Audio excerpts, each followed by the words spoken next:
We got here, it was a ghost town. A cab driver had been waiting 3 hours for me. He had 2 jobs the whole day. So it's not just affected SNAP and TSA and air traffic controllers, but the whole city of Washington, D.C., as well as America, was punished. And I'm just glad that we've opened back up. If you rely on SNAP, chances are you have spent the past few weeks opening your EBT app again and again to see whether the money has arrived, even after hearing that the federal government has reopened. Grocery bills do not wait. Children still need full meals, while officials only say in general terms that funding has been approved. Your real question is simple, but has been hanging inside dense documents running dozens of pages. After the government resumed operations, what exactly changed in the SNAP program, and when will you actually receive your full November benefits? Immediately after Congress passed a temporary spending bill and the federal government reopened, the U.S. Department of Agriculture, through its Food and Nutrition Service, issued new technical guidance to states on November 13, 2025. That document is the key to everything that followed. In it, the federal agency made clear that the earlier reduction in maximum benefits for November was no longer in effect. In other words, the plan to pay only a portion of monthly benefits would no longer apply, and states were told that federal funding was now available to return to full benefit levels. At the same time, the guidance instructed states to promptly resume issuing combined November and December benefits to households approved after the 15th of the month, so that late approvals would not lose out compared with the regular payment schedule. Time magazine quoted the Department of Agriculture as saying that most states would receive their federal SNAP funding within 24 hours of the temporary spending bill being signed. However, the moment when money shows up on EBT cards depends entirely on each state's capacity and on the systems that process those payments.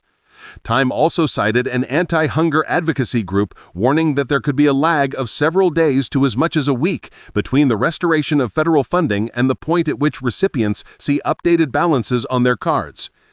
PBS NewsHour described the situation in the states after reopening with one phrase that captured it well: a scramble to get food assistance payments out to millions of people in a very short period of time. Axios, in a November 14th report, pulled together the national picture and offered a concrete answer to a very concrete question: when will beneficiaries in each state receive their full November SNAP payments? The article shows that once the November 13th guidance took effect and federal dollars began flowing again, every state moved on its own timetable. Some states had already paid full benefits earlier in the month. Others had only issued partial benefits and now had to make up the difference, while still others waited to complete technical adjustments before releasing funds. For recipients, this meant that 2 families in similar circumstances but living in different states could see payments restored days or even a week apart, even though both were affected by the same federal budget deal in Washington. Colorado is one of the clearest examples of payments resuming after the government reopened. A statement from the governor's office said that before receiving the new federal guidance, the state had been forced to halt payments on the evening of November 7th after the Supreme Court allowed the federal government to suspend full funding during the shutdown. By that point, Colorado had managed to pay full November benefits to 32,000 recipients, but the remaining cases had to be put on hold. Once the Department of Agriculture signaled the all clear on November 13th, the governor's office and the Colorado Department of Human Services announced that they would immediately work with technical partners to begin loading full November benefits back onto EBT cards. On the same day, Larimer County, Mesa County, and Jefferson County all told residents that SNAP benefits for November were on the way, stressing that recipients should begin to see funds on their cards on Thursday afternoon or within the following days, and confirming that everyone would receive their full November amount.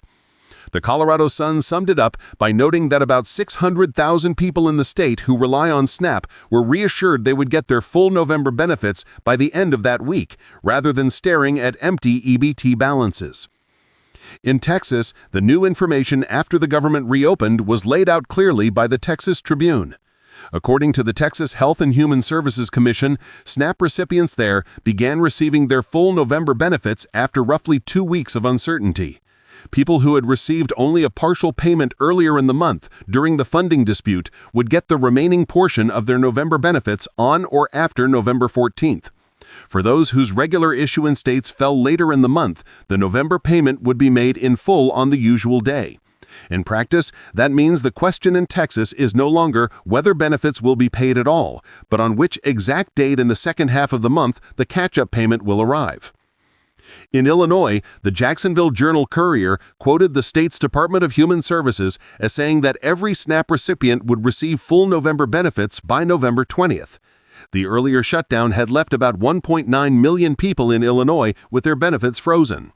The new announcement made clear that payments would be rolled out over several days following the reopening of the federal government, with the goal of clearing the backlog by the 20th. In a state with such a large caseload, setting a firm deadline is crucial. It allows families that depend on SNAP to plan for rent, utility bills, and groceries for the remainder of the month instead of guessing when the money might show up. North Carolina is another example of what changed once the government reopened. The state's Department of Health and Human Services said roughly 600,000 households would receive their full November SNAP benefits on EBT cards on the Friday morning immediately following the budget deal in Congress. The state tied the timing directly to the restoration of federal funding, showing that once Washington removed the fiscal constraint, it could move quickly to clear the backlog for beneficiaries. In Arkansas, the Department of Human Services announced that SNAP recipients would begin seeing full November benefits loaded onto their cards on the night of November 13, with payments continuing into November 14, essentially making up for the earlier period when only partial benefits were allowed. PBS NewsHour reported that in West Virginia, which had not been able to issue November benefits during the shutdown, the governor pledged that all SNAP recipients would receive full food assistance within a few days, with a general target of before the Friday following passage of the spending bill. This reflects a broader pattern after the government reopened. States that had not paid anything for November moved rapidly to catch up, while those that had issued partial benefits focused on topping up accounts to full levels. Beyond the payment calendar, the most significant change in the post-reopening period lies in the formal shift back to full benefit levels. Politico reported that earlier, during the shutdown, the Department of Agriculture had instructed states to pay only about 65% of the maximum benefit because Congress had not yet approved a spending bill. The November 13 guidance reversed that policy and explicitly stated that the reduction in maximum benefits for November was no longer in effect.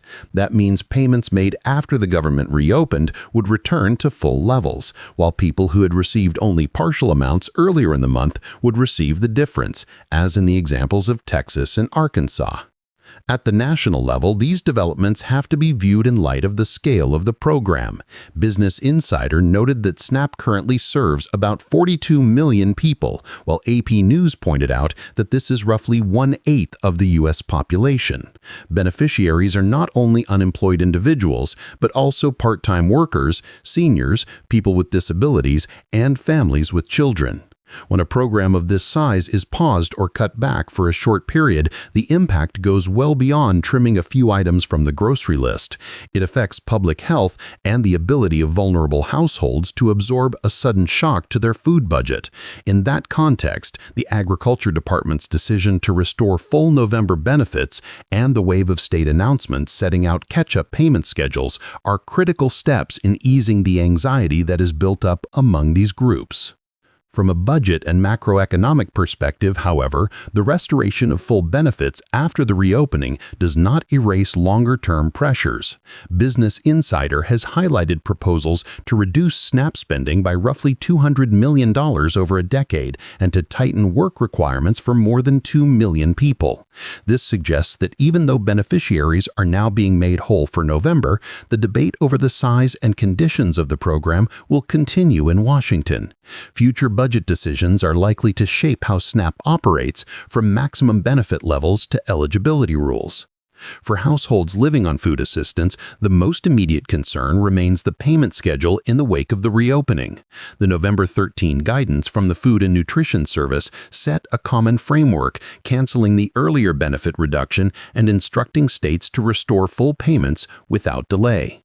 Axios, Time, PBS, and local outlets such as the Texas Tribune, the Colorado Sun, and the Jacksonville Journal-Courier show how states are using that framework to announce specific dates. Colorado told beneficiaries they should see funds on their cards as early as Thursday afternoon. Texas committed to issuing the remaining amounts from November 14 onward. Illinois set a deadline of November 20. North Carolina and Arkansas scheduled full payments within 2 days of the federal government reopening. For now, the conclusion to this chapter of the story is that after weeks of uncertainty, SNAP recipients are finally seeing clearer commitments around their November benefits. They know the government has reopened, they know the Department of Agriculture has restored full benefit levels, and they know their state has put a concrete payment timeline on the table.